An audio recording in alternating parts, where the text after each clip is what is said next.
Sir actually ಅನುಭವ ಅದು ಹೇಳ್ಬೇಕಾದ್ರೆ ನಮ್ಮ ಭಾರತ ದೇಶದ ಬಾವುಟನ ಕೈಲಿ ಹಿಡ್ಕೊಂಡಾಗ ಆ ಎಮೋಷನ್ಸೇ ಬೇರೆ ಆ್ಯಕ್ಚುಲಿ ಹೇಳ್ಬೇಕಂದ್ರೆ.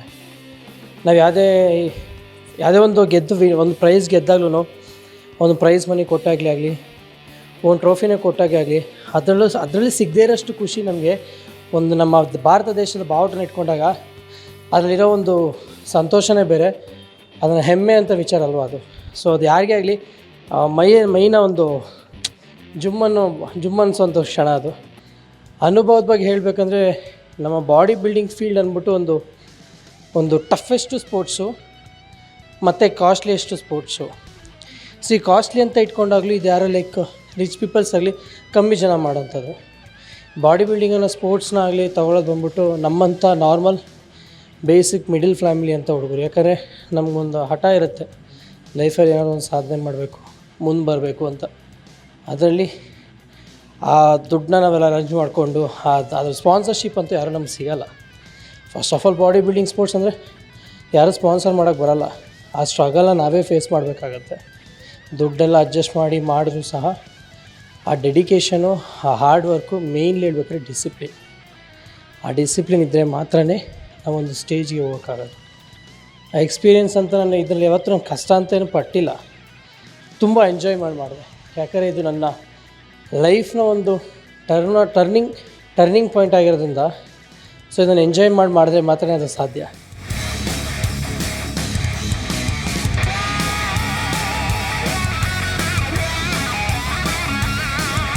ಅಲ್ಲಿ ಹೇಗಿತ್ತು ಸ್ಟೇಜ್ ಮೇಲೆ ಆ ಶೋ ಅಲ್ಲಿ ಪಾರ್ಟಿಸಿಪೇಟ್ ಮಾಡಿದಾಗ? ಒಂದು ಕಡೆ ಟೆನ್ಷನ್ ಪ್ಲಸ್ ಪ್ರೆಷರ್ ಎಲ್ಲವೂ ಕೂಡ ಇರುತ್ತೆ. ಜೊತೆಗೆ ಒಂದು ಕಂಟ್ರಿಯನ್ನು ನಾನು ರೆಪ್ರೆಸೆಂಟ್ ಮಾಡ್ತಾ ಇದ್ದೀನಿ ಅಂದಾಗ ಒಂದಷ್ಟು ಭಯ ಕೂಡ ಇರುತ್ತೆ. ಹೇಗಿತ್ತು ನಿಮ್ಮ ಮನಸ್ಥಿತಿ ಅಂತ? ಸರ್ ಆ್ಯಕ್ಚುಲಿ ನನಗೆ ಯಾವುದೇ ರೀತಿ ಟೆನ್ಷನ್ ಇರಲಿಲ್ಲ.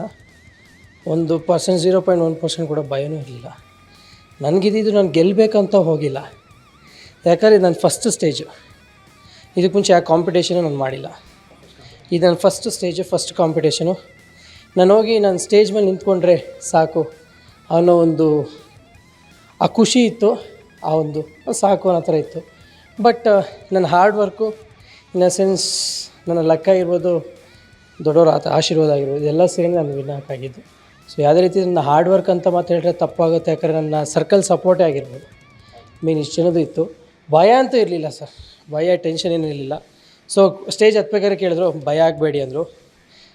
ನನ್ನಲ್ಲಿ ಇದ್ದಿದ್ದು ಕಾನ್ಫಿಡೆಂಟೇ ಬೇರೆ. ನಾನು ಎಂಜಾಯ್ ಮಾಡ್ತೀನಿ ಆ್ಯಕ್ಚುಲಿ.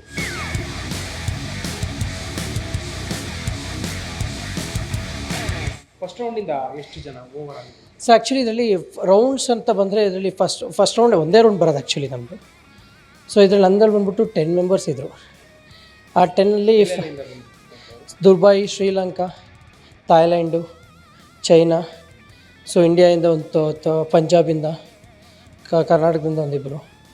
ಸೊ ಕ್ಯಾಟಗರೀಸ್ ವೈಸ್ ಹೋಗುತ್ತೆ. ಸೊ ನನ್ನ ಕ್ಯಾಟಗರೀಸ್ಲಿ ಥಾಯ್ಲ್ಯಾಂಡು, ಚೈನಾ, ಶ್ರೀಲಂಕಾ, ದುಬೈ, ಸೊ ನಮ್ಮ ಇಂಡಿಯಾದವ್ರು ಇಬ್ಬರಿದ್ದರು.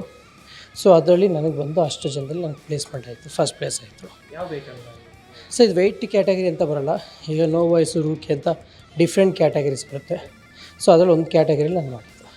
ವಾಪಸ್ ಬಂದ ಮೇಲೆ ಮೆಡಲ್ ಬಂತು, ಪ್ರೈಸ್ ಬಂತು, ಎಲ್ಲ ಆಯಿತು. ವಾಪಸ್ ಬಂದ ಮೇಲೆ ಇಲ್ಲಿ ನಿಮ್ಮನ್ನು ಕರ್ಸ್ಕೊಂಡಿದ್ದ ರೀತಿ ಹೇಗಿತ್ತು, ಹೇಗೆ ಅನ್ನಿಸ್ತು ಎಲ್ಲ? ಸರ್ ಸರ್ ನನಗೆ ಎಷ್ಟು ಖುಷಿ ಆಯಿತು ನನಗೆ ಗೊತ್ತಿಲ್ಲ.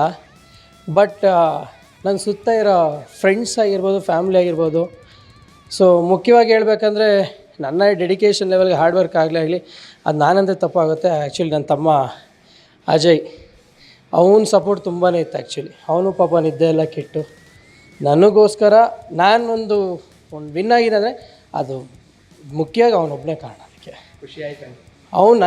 ನಾನು ಖುಷಿ ಪಡಲಿಲ್ಲ ಗೊತ್ತಿಲ್ಲ ಸರ್. ನನಗಿಂತ ಅವ್ನು ಜಾಸ್ತಿ ಎಂಜಾಯ್ ಮಾಡಿದ್ದು, ನನ್ನ ಸರ್ಕಲ್ಸ್ ಎಂಜಾಯ್ ಮಾಡಿದ್ದು ಆ್ಯಕ್ಚುಲಿ. Thank you sir.